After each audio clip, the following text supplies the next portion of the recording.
Pesquisa científica é o coração da economia.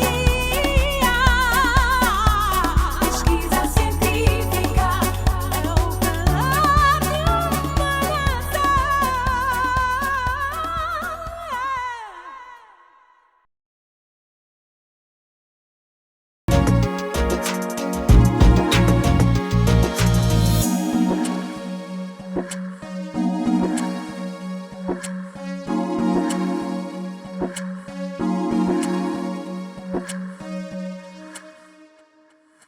Olá, seja bem-vindo a mais uma edição do programa Cuide de Si.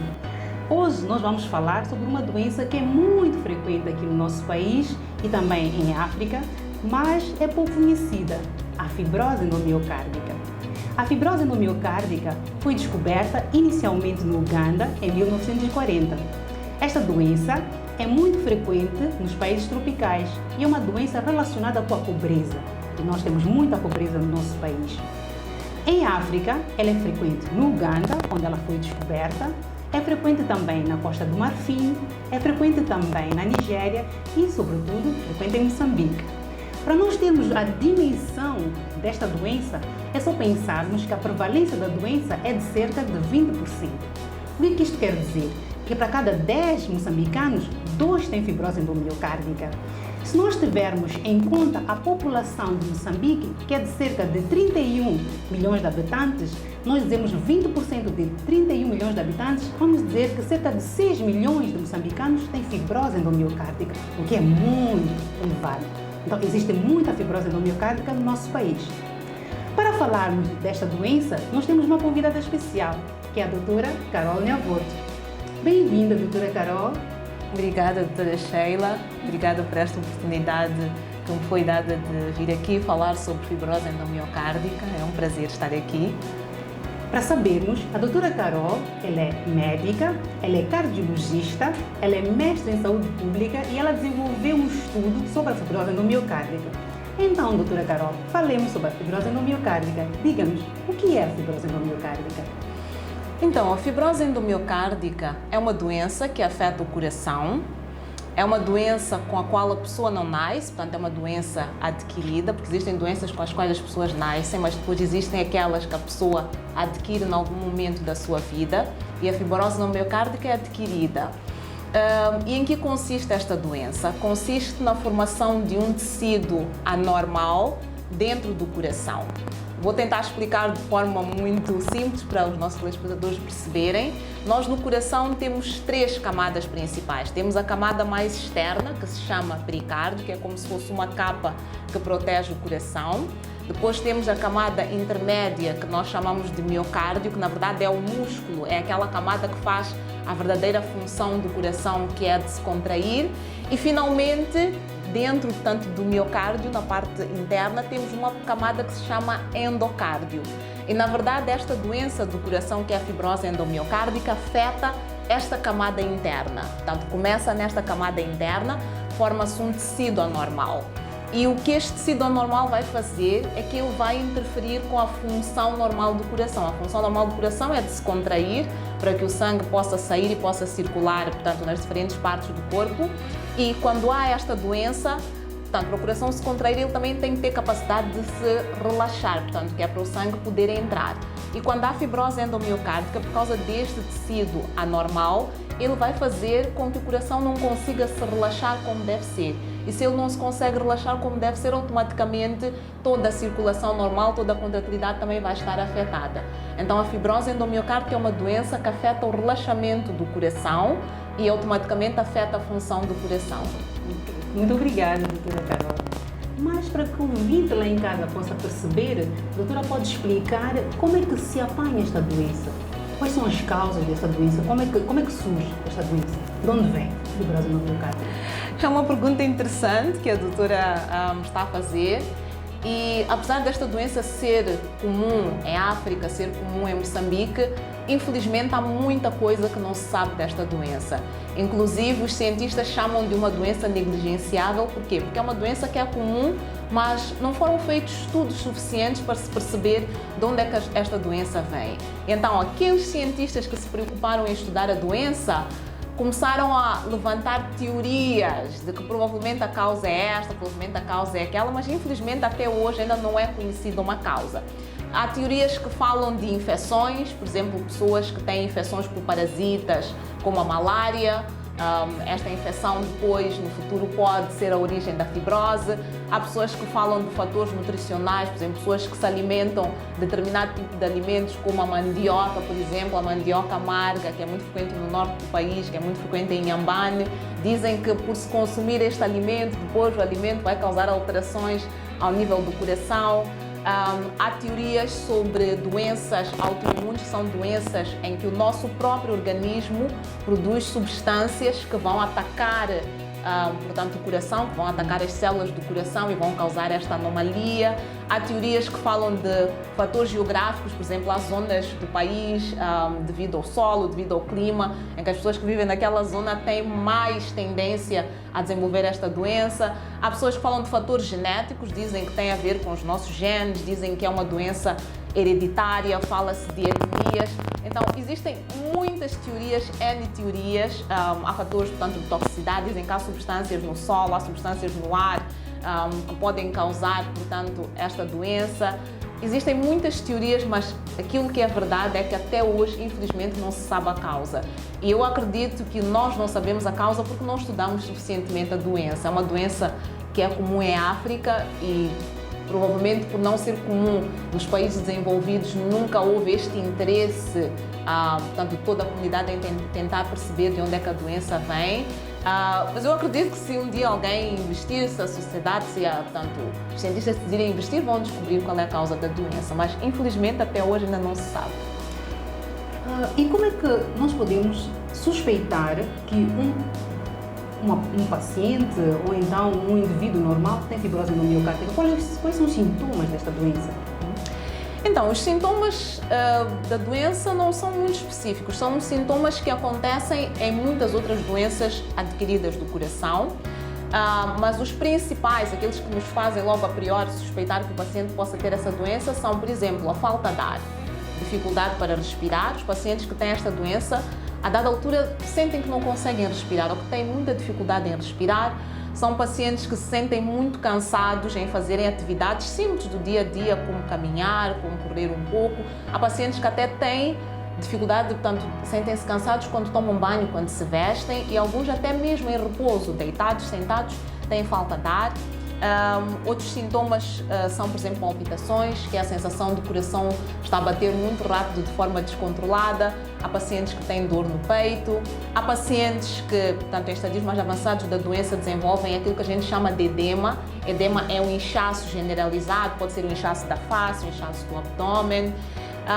E, portanto, existem muitas manifestações clínicas, mas essas são as principais, quando nós vemos o paciente, fazem-nos suspeitar de que pode haver uma fibrose endomiocárdica.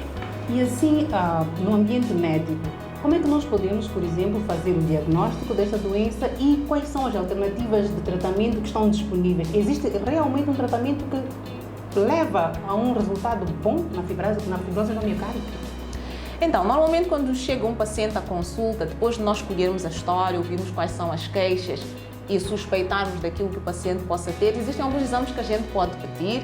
Podemos pedir primeiro uma radiografia do tórax, que é o exame mais simples e mais acessível, que vai nos permitir ver que a silhueta do coração, portanto, no raio-x a pessoa tem um coração com aspecto dilatado, é um coração que é grande. Podemos pedir um exame que se chama eletrocardiograma, que nos permite ver o ritmo do paciente, permite-nos ver se aquele coração bate no ritmo normal ou não. E podemos pedir o exame que é o mais importante, que é aquele que realmente vai nos dar o diagnóstico definitivo, que é uma ecocardiografia, que é uma ecografia do coração. Quando se faz o diagnóstico, em relação ao tratamento, existem dois tipos de tratamento disponíveis, tanto atualmente. O primeiro tratamento é o tratamento médico, que, portanto, é dar comprimidos ao paciente para tratar aqueles sintomas de que eu falei, é aquilo que se chama de tratamento para insuficiência cardíaca. No entanto, este tratamento não é um tratamento definitivo, não é um tratamento que vai resolver o problema daquele paciente, é um tratamento que vai ajudar a controlar os sintomas, a diminuir os sintomas. Os pacientes geralmente deixam de ter edemas, ficam desinchados, deixam de ter falta de ar, sentem-se menos cansados, deixam de ter, portanto, esta sensação de coração bate rápido, mas o problema não é resolvido. Aquele tratamento que realmente pode resolver o problema é a cirurgia, portanto, a cirurgia do coração. É ir ao coração, remover aquele tecido anormal que eu disse que se formava, portanto, na camada mais interna do coração. E também, normalmente, esta doença começa na camada interna, mas estende-se para outras áreas. E, portanto, o objetivo do tratamento é remover esta camada anormal e é também reparar as outras zonas do coração que estão afetadas, como, por exemplo, as válvulas. E doutora Carol, sabemos que fez um estudo sobre a fibrose no miocárdio. Muitos parabéns. Obrigada. Pode-nos falar um bocadinho do seu estudo e dizer quais foram os aspectos relevantes dos seus estudos que é importante partilhar com os ouvintes? Então, este foi um estudo que foi desenvolvido no Instituto do Coração. Portanto, nós fazemos cirurgia cardíaca e operamos pacientes com fibrose endomiocárdica. E neste estudo, nós, portanto, avaliamos os resultados da cirurgia que foi feita nestes pacientes. Foi um estudo que foi feito de 2007 até 2015 e incluiu 86 pacientes que tinham sido operados com fibrose endomiocárdica.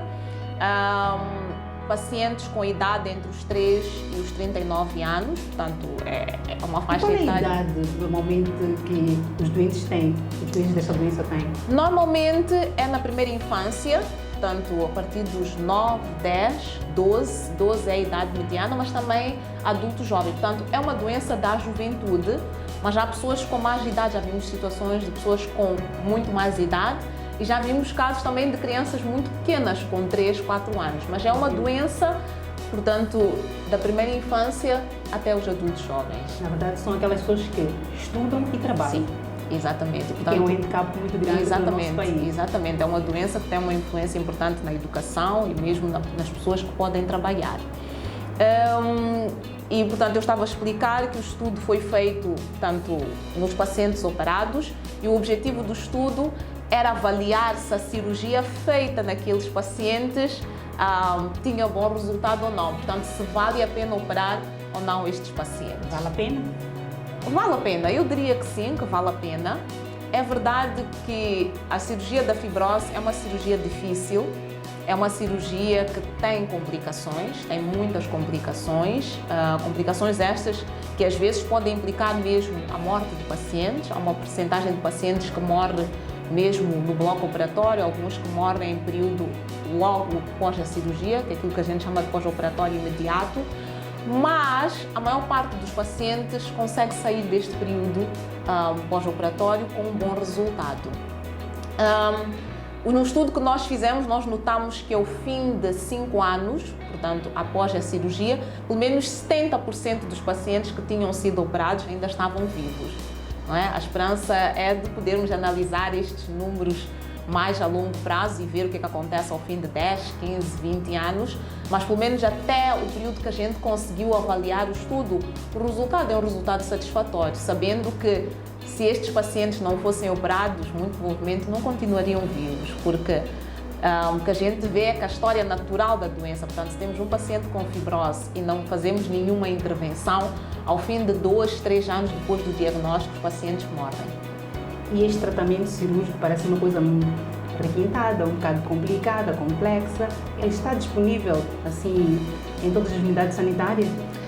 Infelizmente não está, não só porque, como eu expliquei, a cirurgia da fibrose é uma cirurgia difícil, é uma cirurgia complexa e a complexidade eu acho que está relacionada com o facto de ser uma doença que não é muito frequente lá fora. Portanto, quando digo lá fora, estou a falar da Europa, estou a falar da América, estou a falar dos países do primeiro mundo.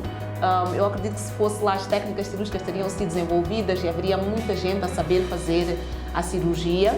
E então não é muita gente que sabe fazer, é preciso muito treino exatamente para evitar aquelas complicações que podem surgir ao se fazer a própria cirurgia.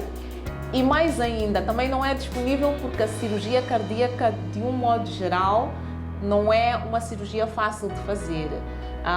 No nosso país, nós temos apenas 2 instituições que fazem cirurgia cardíaca, que é o Instituto de Coração e o Hospital Central, e mais particularmente em relação à fibrose endomiocárdica, só o Instituto de Coração neste momento é que faz a cirurgia.